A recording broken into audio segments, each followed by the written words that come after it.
Hoje é um dia muito movimentado no cenário internacional porque começou o cessar-fogo em Gaza, ou seja, começa a cessar fogo e voltam alguns reféns que estavam em Gaza. E aí, tem tido umas análises muito precipitadas falando da importância do Trump nesse processo de cessar-fogo. A galera está colocando o Trump praticamente como se ele fosse o salvador de Gaza, o salvador dos palestinos, um homem que pressionou o Netanyahu. E eu tenho um chá de revelação para todo mundo, não é isso não. Como assim não é, Bia? O Trump entrou e simplesmente cessar-fogo saiu. Então, deixa eu contar uma história que é bizarra e tem a ver com os interesses geopolíticos do Trump, tanto no Oriente Médio como também contra a China. O Trump, desde a campanha eleitoral, ele fala que o grande inimigo da América no Oriente Médio é o Irã. E ele precisa, sim, fazer uma guerra no Irã. Ele acredita numa guerra do Irã. Inclusive, ele já falava isso lá no primeiro mandato dele, com um plano para o segundo mandato. E aí, é obviamente que os Estados Unidos ele não faz uma guerra direta, né? Ele não chega e vai fazer uma guerra direta, ele faz o que a gente chama de guerra por procuração. O que é uma guerra por procuração? Você simplesmente coloca outro player que a gente chama são os países nas relações internacionais, para fazer essa guerra. E o player oficial no Oriente Médio dos Estados Unidos para fazer guerra é Israel. Inclusive com verbas astronômicas, tá, gente? O Trump entende que para Israel fazer uma guerra contra o Irã, ou entrar nessa briga, ela precisa fechar todas as frentes de guerra que ela tem. E para não perder tempo, não perder disposição e muito menos perder gente, porque já não tem essa quantidade enorme de gente.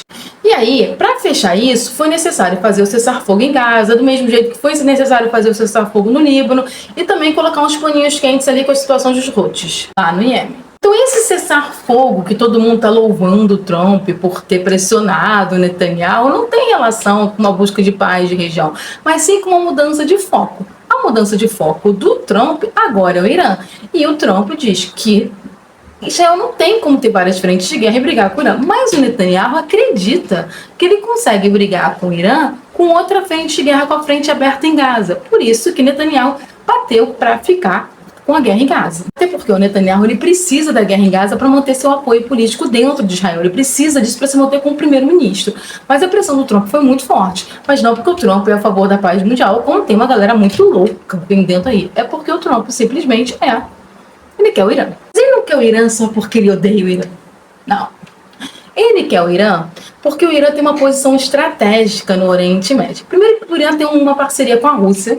Ele, inclusive, assinou agora um acordo de 20 anos de acordo bilateral estratégico bem forte, que tem a ver com segurança, com comunicação, com troca de tecnologia. O Irã tem um parque bélico muito forte também, tem uma indústria bélica fortíssima, as pessoas falam muito pouco disso, mas boa parte dos drones utilizados na guerra na Ucrânia são iranianos, a Rússia compra do Irã. Além disso, o Irã é um importante fornecedor de petróleo para quem? Para a China. E a China é a grande inimiga do Trump nesse mandato. Não é uma inimiga de guerra, tá, gente? Não é uma inimiga que ele vai abrir uma frente de guerra contra a China, não vai acontecer isso como ele quer com o Irã. Mas é uma inimiga ideológica. É a inimiga que ele vai vender, como ele fazia. Muita gente esqueceu que foi o Trump no primeiro mandato. Mas quem começou a colocar esse terror anti-China foi o Trump. Quem politizou a pandemia e fez aquelas falas muito bizarras contra a Covid, como se a Covid tivesse sido uma coisa criada e não é, a gente sabe disso, foi o Trump. Então, o que ele vai trazer é a China para o polo de guerra ideológica e ele tem um plano de enfraquecimento da China. Esse plano de enfraquecimento da China, por exemplo, entra a questão da guerra da Ucrânia. Por que ele quer que a guerra da Ucrânia acabe? Porque ele é bonzinho? Não, primeiro, que ele quer de fato que o dinheiro americano para a guerra seja tudo voltado Irã e América do Sul também, mas isso vai ser outro vídeo. E ele entende que se ele conseguir fazer um grande acordo para finalizar a guerra da Ucrânia, ele vai trazer a Rússia mais para os Estados Unidos. E o Putin tem uma boa relação com o Trump, tá? Sempre teve. E aí afastaria a Rússia da China. Então, gente, não caiam nessa falácia de salvadores, de pessoas que estão salvando o mundo, que fulaninho é muito melhor que o outro. Não, gente, é tudo jogo de interesse.